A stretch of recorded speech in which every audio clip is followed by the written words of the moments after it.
அடுத்ததாக அது முடிஞ்சிருச்சு, மொத்தத்துக்கு முடிஞ்சிருச்சா. இப்போ நம்ம சிலதை சொல்ல வேண்டி இருக்கிறது.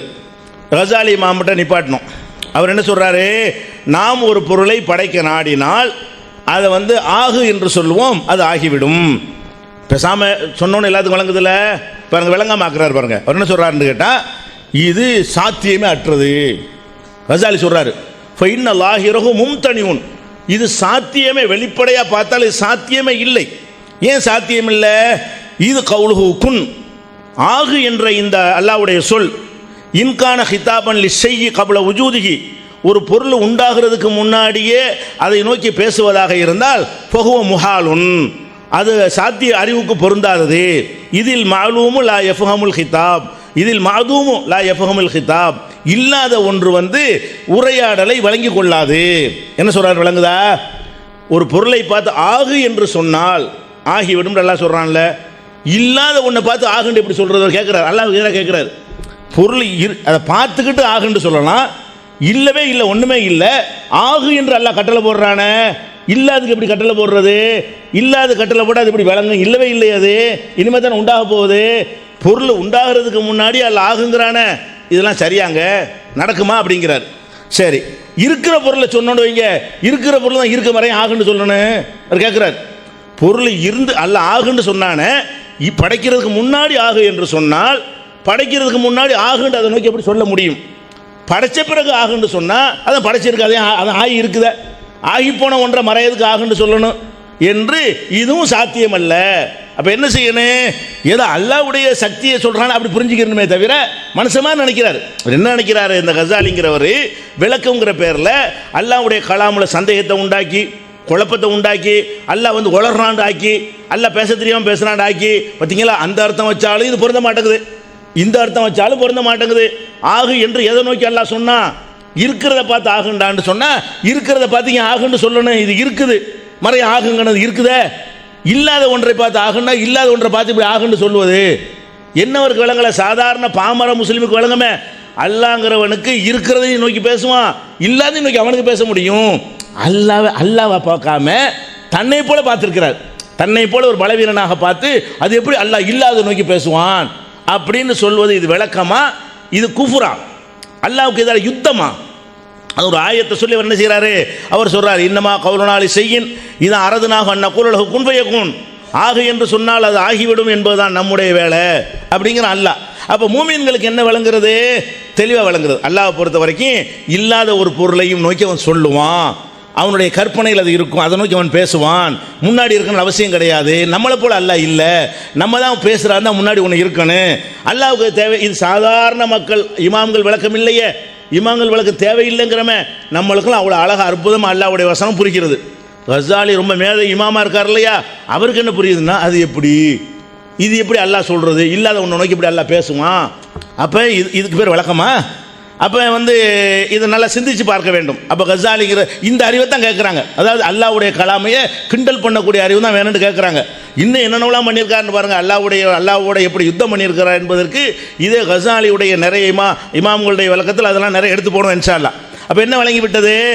இவருடைய இந்த விளக்கத்தை கேட்கல என்று சொன்னால் நம்ம குழப்பம் இல்லாமல் அந்த ஆயத்தை விளங்குறது. ஆகு என்றால் ஆகிவிடும், நல்லா விளங்கிறது. இவருடைய விளக்கத்தை கேட்டால் ஆமாடி ஆமாம், இல்லாத நோக்கி எப்படி பேசுறது, இருக்கிற நோக்கி எப்படி பேசுறது, ரெண்டு சரி வராத. இருக்கிறத வச்சுட்டு ஆகுன்னு சொல்ல முடியாது, இல்லாத நோக்கி பேசவும் முடியாது. ஆமாம், அல்லாஹ் உளர்றானே, அது கொண்டு நிப்பாட்டோம். விளக்கம் என்னது? அல்லாஹ்வுக்கு பேச தெரியலேன்னு ஆக்குறதுக்கு பேர் விளக்கமா?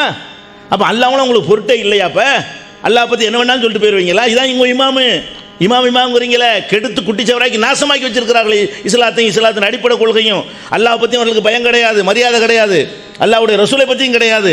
அது எக்கேடு கெட்டு போனாலும் சரி, இந்த இமாம் அவர் பெரிய ஆளுன்னு காட்டணும், அவர் பெரிய அறிவாளின்னு காட்டணுங்கிறதுலாம் அவருடைய கவனம் எல்லாம் போகிறது. எவ்வளோ டேஞ்சரான ஒரு வார்த்தை அவர் சொல்கிறாரு. அப்போ அல்லாஹ் இப்படி எந்த வகையிலும் சரி கட்ட இயலாதுங்கிறார்.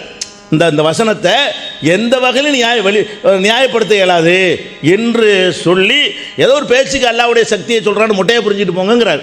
அப்போ இது என்ன விளங்குது? அல்லாஹ்வுடைய யுத்தம் செஞ்சிருக்காருன்னு சொல்லி அடுத்த இதை நிரூபிச்சிட்டோம். கசாலி இமாம் முன்னுக்கு பின் முரணா சொன்னாங்க. ஏன்னா கரெக்டாக தானே சொன்னாங்க. கரெக்டாக சொன்னாங்கங்கிறத அவங்க வாயினால் இதை எடுத்து காமிச்சிட்டாங்க. ஒரு விஷயம் உண்டாயிருச்சு, அப்பையும் உண்டாக்க வைக்கணும், சரியா தானே?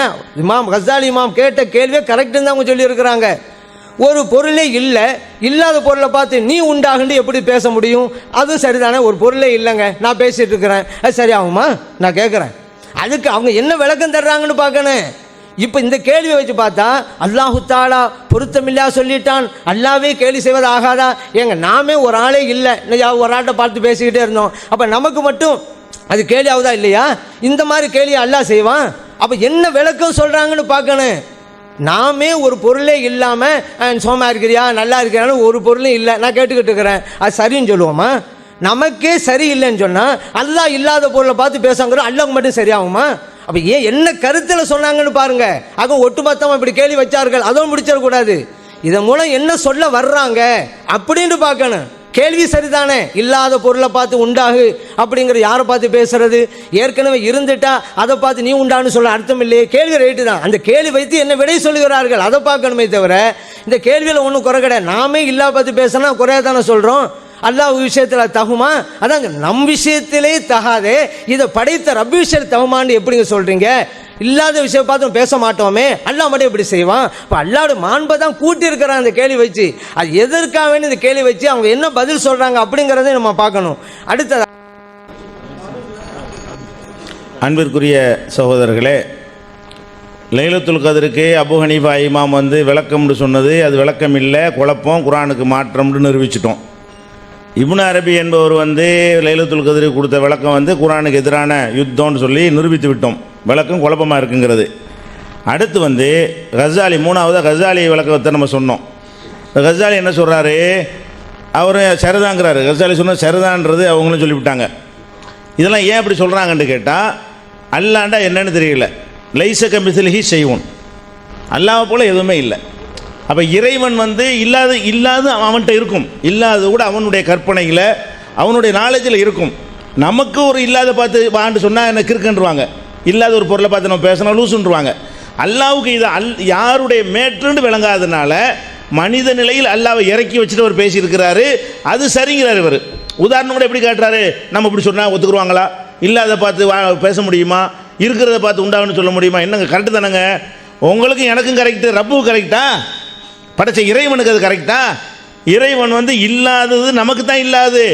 அவனை பொறுத்த வரைக்கும் இப்போ நம்ம இன்றைக்கி இருக்கிறோம், நம்ம பிறக்கிறதுக்கு முன்னாடி நம்மளுடைய ப்ரோக்ராம் அவன்கிட்ட இருக்குது, எல்லாமே நம்மளை பற்றி என்ன செய்வான்? அவன் இல்லாத நேரத்தை பேச முடியும் அவனால். அந்த மாதிரி அதனால தான் ஆதம் அலைஹிஸ்ஸலாம் படைச்சோம் நம்மளாம் எடுத்து வச்சுருந்தான், நான் அவங்க ரப்பு இல்லையான்னு கேட்டான். அப்போ நம்ம இல்லை, இல்லாத கூட அவன் என்ன செய்வான்? அவன் நோக்கி பேசுவான் என்பதையும் கற்பனையில் அவன் வந்து இதை அரதுனாகும், இன்னும் சொல்ல போனால் இதை அரதுனாகும். ஒரு பொருளை நாம் நாடிவிட்டால் அன்னகூலகு, அதுக்கு நம்ம சொல்லுவோம். நாடிட்டால்னு என்ன அர்த்தம்? நம்முடைய சிந்தனையில் வந்து விட்டால் அதை நோக்கி சொல்லுவோன்னு அர்த்தமாயிடுது. அதனால் இப்போ நம்ம என்ன சொல்கிறோம்? கஸாலி சொன்னது தப்பு தான், அதை நியாயப்படுத்துகிற இவர் சொன்னது தப்பு தான், தெளிவாகிவிட்டது. குர்ஆனை இவர்கள் குழப்புகிறார்கள், குர்ஆனுக்கு எதிராக பேசுகிறார்கள், குர்ஆனை பற்றி எந்த மரியாதையும் இவர்களுக்கு இல்லை, அல்லாஹ்வை பற்றியும் மரியாதை இல்லை. அல்லாஹ்வை எந்த ரேஞ்சில் வச்சுவிட்டாங்க? மனிதர் ரேஞ்சில். நமக்கு பொருந்தாதான் அல்லாஹ்வுக்கு பொருந்துமா? அவங்களும் சொல்லிவிட்டாங்க, ஒன்றும் இல்லாமல் உட்காந்து பேசிட்டு இருந்தால் பைத்தியக்காரத்தனம்னு அவங்களும் சொல்லிவிட்டாங்க. அப்படி நம்ம விஷயத்தில் பைத்தியக்காரத்தனம்னு சொன்னால் அது எப்படி நம்ம படைத்த இறைவனுக்கு பொருந்துங்கிறீங்க? இதுதான் அல்லாஹ்வை மதிக்கிற முறையா? அல்லாஹ்வை கேலி செய்கிறது தானே, இதெல்லாம் கிண்டல் செய்கிறது தானே. நமக்கு இப்போ இப்படி செஞ்சால் பைத்தியக்காரத்தனமா? அது அல்லாஹ்வுக்கு மட்டும் சரியாக வருமா? இப்படி யாராவது சொல்லுவாங்களாங்க? அல்லாஹ்வை எப்படி மதிக்கணும் அப்படி மதிக்கணும்ல. நமக்கு பைத்தியக்காரத்தனம் என்று சொல்வது அல்லாஹ்க்கு ஏன் பொருந்துறீங்க? அப்போ வேறு அர்த்தம் என்னன்னு சொன்னாங்கன்னு சொல்லுங்கள். இப்படி கேள்வி வச்சதுனால இப்போ நீங்கள் தான் இப்போ கிண்டல் பண்ணுறீங்க.